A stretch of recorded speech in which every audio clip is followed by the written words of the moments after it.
মানুষের দোয়া।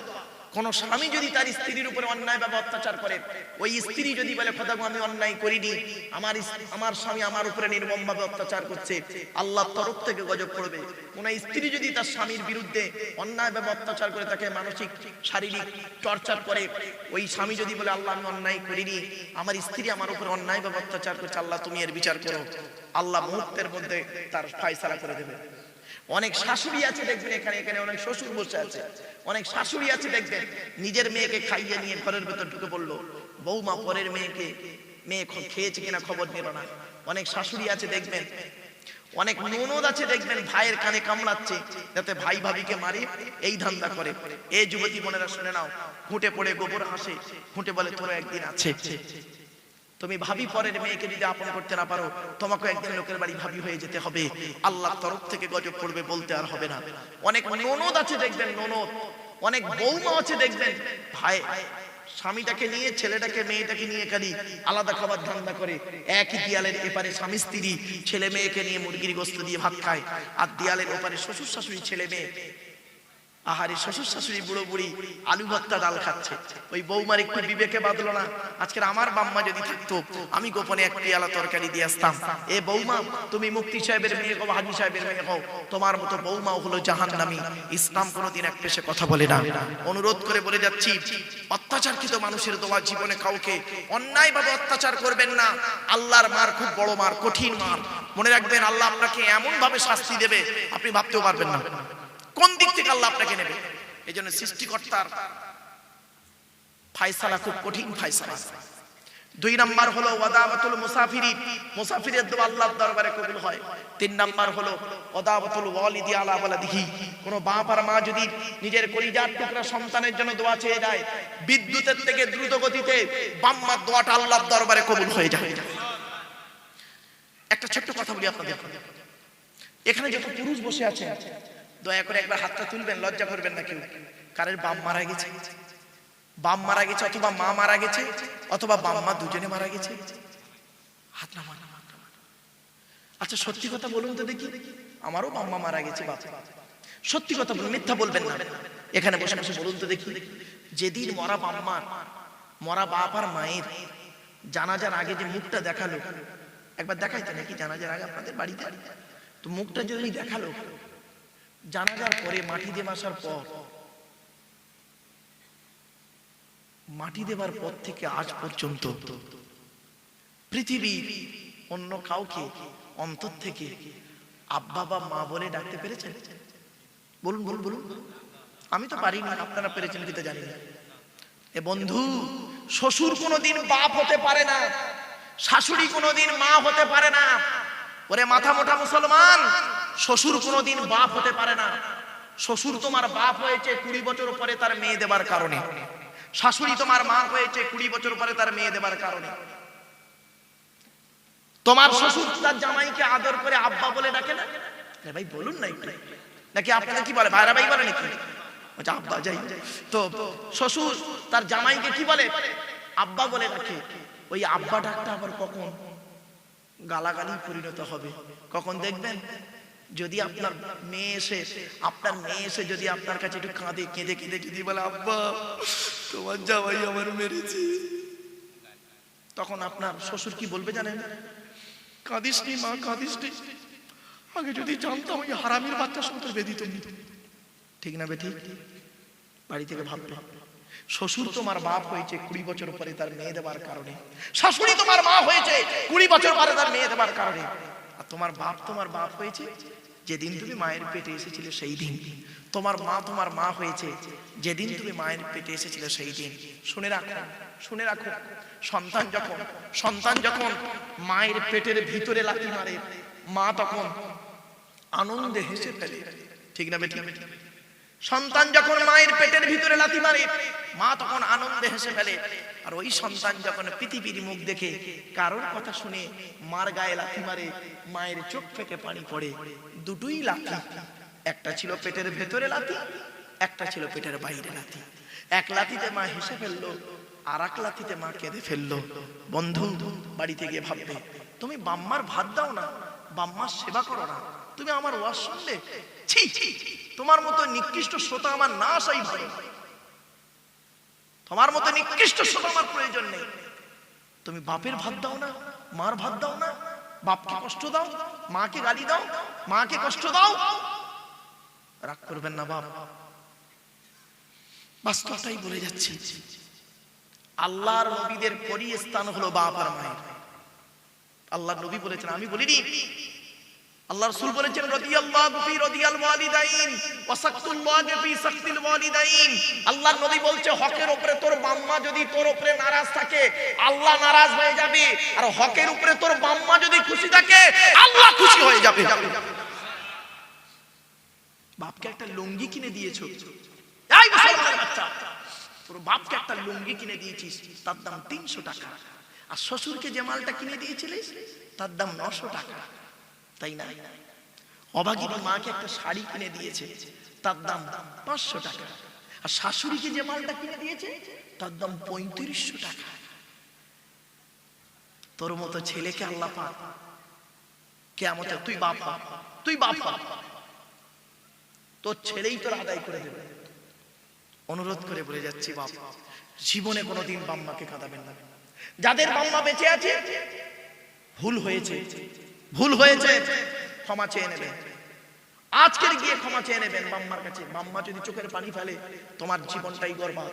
অনুরোধ, হকের উপরে না, হকের উপরে নয়, হকের উপরে অনুরোধ করে। যাদের বাম্মা মারা গেছে, যাদের বাম্মা মারা গেছে তারা কি করবে? আল্লাহ নবী বললেন মান যারা কবরা আবাওয়াইহি আও ওয়াহদিহিমা ফি কুল্লি জুমআতিন গুফিরা লাহু ওয়া কুতিবা লাহু বারাআ। নবী বলেন জুম্মার দিনে যদি কোনো ছেলে তার বাপ আর মায়ের কবরটা একবার জিয়ারত করে, ওই ছেলের দোয়ার ওসিলায় বাম্মার কবরটাকে আল্লাহ পাক আলোয় আলোকিত করে দেয়। জুম্মার দিনে বাপের কবর জিয়ারত করেন, মায়ের কবর করবেন। অনুরোধ করে বলে যাচ্ছি বাপ, বাম্মা হলো অমূল্য রত্ন। বাম্মার দোয়ায় ছেলে আল্লাহর ওলি হয়, আর বাম্মার বদদোয়ায় ছেলে ধ্বংস হয়ে যায়। এজন্য অনুরোধ করে বলে যাচ্ছি নিজের বাম্মাকে মূল্যায়ন করতে শেখুন। আর অনেকে এখানে আছে দেখবেন নিজের বাপকে আব্বা বলে না, মলি সাহেবকে, পীর সাহেবকে আব্বা হুজুর, আব্বা হুজুর। বাস্তবটাই বলছি। আমি আব্দুল্লাহ গিল মারুফ, আমি আব্দুল্লাহ গিল মারুফ, আমার হাতে 500 টাকার নোট দিয়ে মুসাফা করলে নেকি পাবেন কিনা আমি জানি না, তবে এতটুকু গ্যারান্টি দিতে পারি 50 টাকার একটা নোট নিয়ে, 50 টাকার একটা নোট নিয়ে জন্মদাতা বাপের হাতে দিয়ে বলবেন আব্বা এটা রেখে দাও চা খা। বাপ ওই টাকাটা নেবে, আকাশের দিকে চাইবে, চোখ ফেটে পানি পড়বে, অন্তর থেকে দোয়া আসবে, ওই দোয়াটা আল্লাহর আরশে আজিমে পৌঁছে যাবে। এবার কোনটা করবেন দেখুন। আমার হাতে 500 টাকার নোট দিয়ে নেকি পাবেন কিনা জানি না, আর বাপের হাতে দিলে 50 টাকা দিলে দোয়া কোথায় যাবে? এবার নিজের বিবেককে প্রশ্ন করুন। বাবা আমার এই কথাগুলো শুনে না অনেক মানুষ বোঝে না, তো মনে করে আমাদের বিরুদ্ধে বলছে, ও বলে ওর বিরুদ্ধে বলছে, ও বলে তার বিরুদ্ধে বলছে। আমি কারোর বিরুদ্ধে বলিনি, আমি বাস্তব কথাটাই বলছি বাবা, বাস্তব কথাই বলছি। চলো চলো আসছি যাচ্ছি, এবার আসছি নবীদের পরিচয়। অসুবিধা হচ্ছে না আপনাদের? শেষ করতে দেবো বাবা, আর একটু হবে না, বন্ধ করে দেবো, আর আধা ঘন্টা সময় দেওয়া যাবে, 20-25 মিনিট দেন অন্তত। চলে চলে নবীদের পরিচয়। নবীদের পরিচয় কটা বলেছি বাবা? ভুলে গেছে? 3টি। কি কি? 1 নাম্বার, যিনি নবী হবেন তার চরিত্র উত্তম হতে হবে। 2 নাম্বার, যিনি নবী হবেন তার উপর আল্লাহর তরফ থেকে ওহী নাযিল হতে হবে। 3 নাম্বার, যিনি নবী হবেন তার দ্বারাই অলৌকিক ঘটনা ঘটতে হবে, 1টা হোক বা 50টা হোক। পৃথিবীতে যত নবী এসেছেন প্রত্যেক নবীর মাধ্যমে আল্লাহ পাক 1 থেকে 50টার ভিতরে মুজিজা দিয়েছেন। আমার নবী বিশ্ব নবী কুল কায়নাতের রাসূল রাহমাতুল লিল আলামিন মুহাম্মদ মুস্তাফা সাল্লাল্লাহু আলাইহি সাল্লামের মাধ্যমে আল্লাহ পাক পৃথিবীতে 1000-এরও বেশি মুজিজা দিয়েছেন। সর্বশ্রেষ্ঠ এই কোরআন মাজিদ নাযিল করা, জোরে বলুন চলো চলো। আচ্ছা আমাদের নবীর পরিচয়টা এবার দিই। আচ্ছা আমাদের নবী মুহাম্মদ সাল্লাল্লাহু আলাইহি ওয়াসাল্লাম কোন বংশে জন্মগ্রহণ করেছেন? কোন বংশে? কুরাইশ। আচ্ছা কুরাইশটা কে? কার নাম কুরাইশ? তবে বাবা নপাড়ার মানুষদের বলি একটু সুবহানাল্লাহ জোরে বলবেন, পারবেন তো? হ্যাঁ চলো চলো। কোন বংশ বললেন? কুরাইশ। মুহাম্মাদের বাপের নাম আব্দুল্লাহ, আব্দুল্লাহর বাপের নাম আব্দুল মুত্তালিব, আব্দুল মুত্তালিবের বাপের নাম আব্দে মান্নাফ, আব্দে মান্নাফের বাপের নাম হাশিম, হাশিমের বাপের নাম কুসাই, কুসাইয়ের বাপের নাম কিলাব, কিলাবের বাপের নাম মুররা, মুররার বাপের নাম লুবাই, লুবাইয়ের বাপের নাম কাব, কাবের বাপের নাম গালিব, গালিবের বাপের নাম ফিগির, ফিগির থেকে কুরাইশ বংশ এসেছে। নবীর বাপের নাম আব্দুল্লাহ, মায়ের নাম আমিনা, দাদার নাম আব্দুল মুত্তালিব, দাদির নামটা কি? নেতিনা বিনতে খব্বাব ব্রাকেটে ফাতেমা, কেউ বলেছেন সামিরা। নবীর নানার নাম হলো আব্দুল ওয়াহাব জুহরি, নবীর নানির নাম হলো বারিরা বা বাররা, নবীর দুধমার নাম হলো হালিমা, নবীর দুধ বাপের নাম হলো হারেস, নবীর দুধ ভাইয়ের নাম আব্দুল্লাহ, নবীর বাপের নাম আব্দুল্লাহ, নবীর দুধ ভাইয়ের নাম আব্দুল্লাহ, দুটো জন এক করে ফেলবেন না। নবীর জন্ম 570 খ্রিস্টাব্দে, ইংরেজি কি মাস ছিল? 29শে আগস্ট, আরবি মাস ছিল রবিউল আউয়াল মাস 12 তারিখ, মতান্তরে 9 তারিখ, সোমবার শবে সাদেকের সময় আরবের মক্কা নগরে কুরাইশ বংশে নবীর জন্ম। নবীর বাপেরা হলো 10 ভাই, নবীর মায়েরা হলো 19 বোন।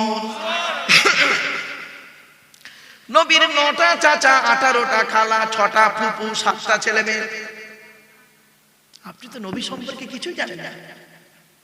আমার আফসোস এই জায়গাটা, আপনি যে নবীকে নিয়ে এত কিছু হচ্ছে সারা পৃথিবী, আপনি সেই নবীর পরিচয়টা জানবেন না। আপনি কেমন নবীর ভক্ত? সারা জীবনে নবীর জীবনীটাই আপনি জানেন না, তার পরিচয়টাই জানেন না। চলো চলো, নবীর 9টা চাচা, কটা কটা কটা 9টা চাচার নাম কি শুনে নিন। বড় চাচার নাম হলো হারেস, কি বললাম? হারেস, জুবায়ের, মুকাইয়িম, ফাইদা, জাইদা, আবুল আহাব, হামজা, আব্বাস, আবু তালেব। নবীর বাপ হলো আব্দুল্লাহ। নবীর 7টা ছেলে মেয়ে, 3টে পুত্র সন্তান, 4টে কন্যা সন্তান। 3টে পুত্র সন্তানের নাম কি? বড় ছেলেটার নাম হলো কাসেম, তারপরে তাহের বা তৈয়েব, ছোট ছেলেটার নাম হলো ইব্রাহিম। 4টে কন্যা সন্তানের নাম কি?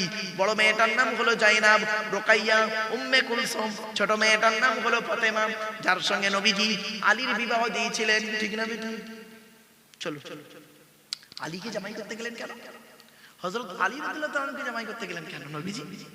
আল্লাহর হুকুম তো আছেই, সাথে সাথে কি আছে শুনবেন। আলীর আল্লাহ পাক কতগুলো গুণ দান করেছেন, একাধিক গুণ আল্লাহ দিয়েছিলেন, শুনে নিন। তার মধ্যে 2টো গুণের কথা আপনাদের বলি, এখান থেকে শিক্ষা নিন। কোন ছেলেকে জামাই করবেন? এই মা বোনেরা ভালো করে শুনে নিন, কোন ছেলেকে জামাই করবেন? একলা বাপের একটা ছেলে থেকে ছুটবেন না, সব একলা বাপের একটা ছেলে সমান নয়। যে ছেলের মধ্যে 2টা গুণ পাবে, কটা কটা কটা, যে ছেলের মধ্যে 2টো গুণ পাবে ওই ছেলেকে জামাই করবে। আর কোন মেয়েকে বৌমা করবেন? যে মেয়ের মধ্যে 6টা গুণ পাবে, কটা কটা কটা, 6টা। তা আগে কোনটা বলবো, ছেলেদের না মেয়েদের? আগে ছেলেদের, চলো চলো। কটা বলেছি ছেলেদের? 2টো। কি কি? 1 নাম্বার ছেলেটি সৎ ছেলে কিনা খবর নেবে। আচ্ছা, সৎ শব্দটার ব্যাখ্যাটা আমি বক্তব্যের শুরুতেই বলে দিয়েছি, প্রায় 10-15 মিনিটের মধ্যে। মনে পড়ছে কি না ভুলে গেছেন? 2 ঠোঁটের মাঝখানে, 2 দানের বীজখানে। 1 নাম্বার ছেলেটি সৎ ছেলে কিনা খবর নেবে। 2 নাম্বার ছেলেটি কর্মী কিনা খবর নেবে। কি বললাম বাবা? কর্মী। কর্মী ভাষাটা বুঝতে পারছেন? হ্যাঁ, মানে পরিশ্রম করে। বাবা, আমার একটা বাস্তব অভিজ্ঞতা বলছি শুনুন। আমার এক বন্ধু কলেজের প্রফেসর, তাও ওর একসঙ্গে পড়াশোনা করেছি, তা ওর একটি মাত্র মেয়ে, তাও মেয়েটার বিয়ে হবে। তা আমাকে ফোন করে বলছে, মারুফ ভাই তোকে আসতে হবে, আমার মেয়ের বিয়েতে তোকে পড়াতে হবে, তোকে আসতে হবে। তা আমি ব্যস্ত মানুষ, তা আমি বললাম ঠিক আছে, চেষ্টা করবো ইনশাআল্লাহ। তো যেদিন ফাইনাল দিন হয়, ওই দিনটাকে আপনারা কি বলেন? বিয়ের ফাইনাল দিন যেদিন হয়, দিন ধার্য নাকি আশীর্বাদ দিন ধার্য, যাই হোক বাবা, ওই দিন আমি দিয়েছি। যাবার পরে ও আমাকে বলল, এই চল এই ওই ঘরে ছেলের তরফের লোকেরা এসছে। তা আমি গিয়েছি, গিয়ে দেখছি অনেকজন লোক বসে আছে, দাড়িওয়ালা চাচা টাচা সব আছে। তা আমি গিয়ে প্রথমে বলছি আসসালামু আলাইকুম, তো বলছে ওয়ালাইকুম আসসালাম। তা আমি বসেছি, ওরা আমার চিনতে পারে না, বুঝলে। তা আমি বলছি, বাবু ছেলে কি করে? আচ্ছা ভাই, এই প্রশ্নটা করা কি আমার বড় অপরাধ হয়েছে? সকলে বলতে পারে। তা আমি বলেছি ছেলে কি করে। তখন ছেলের তরফের একজন লোক পেছনে বসছিল, গাড়ি দাঁড়িয়ে, কি বলছে শুনবেন? ছেলের খালু হাফেজ, বুঝতে পারলি না? ছেলে কি করে বলে ছেলের খালু হাফেজ। ওই ছেলের খালু হাফেজ তোর ভাবে কি ছেলে কি সেটা বল না, রাগ করবেন না বাবা, বাস্তব কথা বলছি। এই মেয়ে ছেলেরা, কিছু যুবতী মেয়ে বসে আছে ওখানে দেখবেন,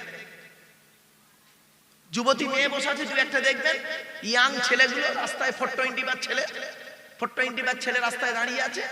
হ্যাঁ, কেমন ভাবে দাঁড়িয়ে জানেন? ওর বন্ধুর একটা মোটরসাইকেল নিয়ে এসছে, ধার করা মোটরসাইকেল এনে বসে দাঁড়িয়ে আছে।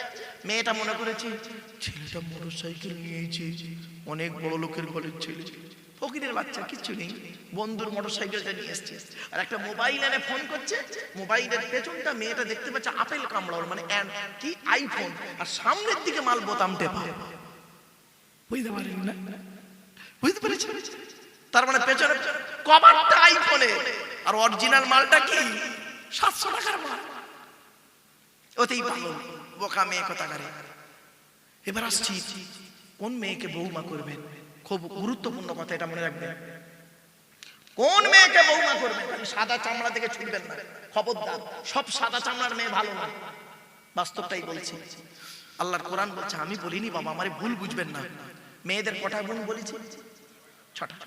মুসলিমাতিন, মুমিনাতিন, কানিতাতিন, তাইবাতিন, আবিদাতিন, সাইহাতিন, সাইয়িবাতিন ওয়া আবকার। আল্লাহর কোরআন জানিয়ে দিয়েছে, আমরা ভুল বুঝবেন না। 28 নম্বর পারার 19 নম্বর পৃষ্ঠা, 11 নম্বর লাইন, সূরার নাম সূরা তাহরিমের 5 নম্বর আয়াত। 1 নম্বর মেয়েটি মুসলমান কিনা খবর নেবেন, 2 নম্বর মেয়েটি বিশ্বাসী মেয়ে কিনা খবর নেবেন, 3 নম্বর মেয়েটি কনিতাতিন, আনুগত্যশীলা মেয়ে কিনা খবর নেবেন। দূর থেকে খবর নিয়ে দেখবেন ওই মেয়েটি ওর বাপ আর মাকে ভক্তি শ্রদ্ধা করে কিনা খবর নেবেন। দূর থেকে খবর নিয়ে সঠিক তথ্য যদি পেয়ে যান মেয়েটি ওর বাপ আর মাকে ভক্তি শ্রদ্ধা করে না, খবরদার জীবনে কোনোদিনও, যত সুন্দরী মেয়ে হোক, জীবনে কোনোদিন ওই মেয়েকে জীবনে কোনোদিন ভিটেই তুলবেন না। ও ওর নিজের বাম্মাকে ভক্তি শ্রদ্ধা করে না, তোমার বাম্মার পাতে সহজে এক থালা ভাত দিতে চাইবে না। ঠিক না বেটা? বেশিরভাগ মেয়ের সংসার নষ্ট হয় মেয়ের মায়ের কান ভাঙানিতে। ঠিক না বেঠিক? মেয়ের মায়ের কান ভাঙানিতে বেশিরভাগ মেয়ের সংসার নষ্ট হয়, বাস্তব বলছি, শুনে নিন। যে মেয়ের মা যত বেশি চালাক, যে মেয়ের মা যত বেশি চালাক, ওই মেয়ের কপালে তত তাড়াতাড়ি তলা। হয়েছে? বাড়িতে ভাববেন কথাগুলো, আমার কথাগুলো মিলিয়ে, আমি ভারতবর্ষ, নেপাল এবং বাংলাদেশ 3টে দেশ ঘুরে আমি বাস্তব কথাটাই বলছি বাবা। দেখেন, মেয়েদের একটা কয়েকটা বদ অভ্যাস আছে। এই অভ্যাসগুলো যদি, এই বদ অভ্যাসগুলো যদি আপনার বাড়িতে 4 শ্রেণীর মেয়ে আছে, আজকের বাড়ি যাবেন, 4 শ্রেণীর মেয়ে আপনার বাড়িতে আছে, আমারও বাড়িতে আছে। তবে আমার 3 শ্রেণীর আছে, আমার মা মারা গেছে। 4 শ্রেণী থেকে মা, মেয়ে, বউ, বোন। ভাষা বুঝতে পারছেন? 4 শ্রেণীর মেয়ে প্রত্যেকের বাড়িতে থাকে, মা, মেয়ে, বোন, বউ, এই 4 শ্রেণীর মেয়ে। 4 শ্রেণীর মেয়ে আজকের বাড়ি থেকে নিজেই বুঝতে পারবেন আপনার স্ত্রী জান্নাতি না জাহান্নামী, আপনার মা জান্নাতি না জাহান্নামী, আপনার মেয়ে জান্নাতি না জাহান্নামী, আপনার বউ জান্নাতি না জাহান্নামী। আজ বলে যাচ্ছি, বাড়ি থেকে মিলিয়ে দেখে নেবেন। আপনার মা, বোন, মেয়ে, বউ, এই 4 জনের মধ্যে এই 5টা অভ্যাস যদি, 5-6টা অভ্যাস যদি থাকে, আপনার মা, বোন, মেয়ে, বউ যত তাহাজ্জুদের নামাজ পড়ুক, যত রোজা রাখুক আর যত হজ করুক, আপনার মা, বোন, বউ, মেয়ে জাহান্নামী, জাহান্নামী, জাহান্নামী। আমি বলিনি, নবী বলেছে। কি কি মা বোনেরা এইগুলো পরিবর্তন করুন। মা বোনেদের বারবার বলছি, মা হাতে ধরে বলে যাচ্ছি, মা পরিবর্তন করুন। 1 নাম্বার নবীজি বললেন, ওই নারী জাহান্নামী, ও নামাজ পড়লো জাহান্নামী, রোজা রাখলো জাহান্নামী। যে নারী তার স্বামীর সঙ্গে যখন কথা বলে মেজাজ দিয়ে কথা বলে, অনেক মেয়ে ছেলে আছে দেখবেন বাইরের লোকের সঙ্গে কথা বলবে মিষ্টি মিষ্টি, আর স্বামীর সঙ্গে যখন কথা বলে মেজাজ গরম। দেখতে পারেন, খেতে পারেন, জ্ঞান নেই, মুখ নেই। আর পাড়ার দুটো যুবক ছেলের সঙ্গে কথা বলছে, পাড়ার দুটো চ্যাংড়া ছেলে এসে বলছে, ভাবি ভালো আছো? তখন কি বলছি জানো? হ্যাঁ ভাই খুব ভালো, অনেক দিন তোমাদের দেখিনি। এবার ইয়াং ছেলে দুটো বলছে, ভাবি তোমার গলার আওয়াজটা কি মিষ্টি। তখন এ কি বলতে চায়, মেয়েটা কি বলছে শুনবে, তোমার ভাই আমার 20 বছরে চিনতে পারলো না, তোমরাই আমাকে চিনতে পেরেছো। হ্যাঁ 20 বছর তো স্বামী তোকে চিনতে পারে না, ওই দুটো চ্যাংড়া ছেলে 2 মিনিটে তো চিনে ফেলেছে। তুই কি জিনিস? রাগ করো না মা, বাস্তবটাই বলছে, বাস্তবটাই বলছে। ওই নারী জাহান্নামী যে নারী তার স্বামীর সঙ্গে মেজাজ দিয়ে কথা বলে। মা বোনরা অনুরোধ করে বলে যাচ্ছি, স্বামীর সঙ্গে গলা আওয়াজ করে কথা বলো না। এই অভ্যাস যদি আপনার মায়ের মধ্যে থাকে, আপনি আপনার মাকে বলবেন, ও মা খবরদার আব্বার সঙ্গে মেজাজ দিয়ে কথা বলবে না। আপনি পুত্র, আপনি শিক্ষিত ছেলে, আপনার এই কমন সেন্সটা নেই। আচ্ছা এই শিক্ষা তো আপনাদের দেওয়া হয়নি। আপনি কেমন বাপ, আপনার মেয়ে আপনার জামাইয়ের সঙ্গে মেজাজ দিয়ে কথা বলছে আর আপনি বাপ সেখানে দাঁড়িয়ে দাঁড়িয়ে দেখছেন। ছি ছি, আপনাকে বাপ বলতে ঘৃণা লাগে, আপনি তো বাপ জাতির কলঙ্ক। শুনে নিন, আল্লাহর নবীর বেটি ফাতেমা, আল্লাহর নবীর মেয়ে ফাতেমাকে যখন নবীজি আলীর বাড়ি পাঠিয়েছিলেন, কি দিয়েছিলেন আর কি বলেছিলেন? আর আপনি আপনার মেয়েকে যখন জামাই বাড়ি পাঠিয়েছিলেন, কি দিয়েছেন কি বলেছেন? শুনে নিন। আচ্ছা আপনারা যখন মেয়েদের বিয়ে দেন, আপনার মেয়েকে যখন বিয়ে দিয়েছিলেন, বিয়ে দেওয়ার দিনে কি কি দিয়েছিলেন? খাট, গদি, ড্রেসিং টেবিল, আলমারি, দামসা, তাই তো, ইত্যাদি ইত্যাদি জিনিস, তাই তো নাকি? বলুন কথা বলুন, এইগুলো দিয়েছেন। যাক, নবীজি কি দিয়েছেন দেখি। নবীজি ফাতেমাকে কি দিয়েছেন? ফাতেমার দুটো জামা, এগুলো শিখে নিন, জেনে নিন। ফাতেমার দুটো জামা দিয়েছিলেন, খেজুর পাতার চাটাই দিয়েছিলেন, একটা কম্বল দিয়েছিলেন, একটা জাঁতা দিয়েছিলেন, একটা পানির কলসি দিয়েছিলেন, আর একটি মাত্র চামড়ার বালিশ দিয়েছিলেন। কটা কটা কটা কটা? একটা চামড়ার বালিশ। আর আপনি কটা দিয়েছেন? খাটের সঙ্গে দুটো ছোট ছোট মাথার বালিশ দিয়েছেন, আর বিশাল বড় একটা ঠ্যাং বালিশ দিয়েছেন। ওরে কি বালিশ বলে? কি বলে? পাঁচ বালিশ। তার মানে কি, মেয়ের বাপ মেয়েকে শিখিয়ে দিচ্ছে, ওরে কলিজার টুকরা মা শোন, দুটো ছোট ছোট মাথার বালিশ দিলাম, তুই একটা মাথা রেখে ঘুমাবি, জামাই একটা মাথা রেখে ঘুমাবে, স্বামী স্ত্রী গন্ডগোল বাঁধলে মাঝখান থেকে দিয়াল দিয়ে দিবি। এই মা বোনেরা শুনে নিন, আল্লাহর নবী বলেছেন, স্বামী স্ত্রী যখন ঘুমাবে, স্বামী স্ত্রী যখন ঘুমাবে, একটি মাত্র লম্বা বালিশে দুজনে মাথা রেখে ঘুমাবে। স্বামী স্ত্রী যদি এক বালিশে মাথা রেখে ঘুমায়, আল্লাহর রহমত, মোহাব্বত, ভালোবাসা আল্লাহ বাড়িয়ে দেবে। এই ওয়াজটা শোনার পরে আমার অনেক মুরব্বী বাবাজি এখানে মনে মনে বসে বসে বলছে, ওরে মারুফ, 20 বছর আগে কেন নোয়াপাড়ায় ওয়াজটা করলি না? তোর চাচি আর শুতে নেই না।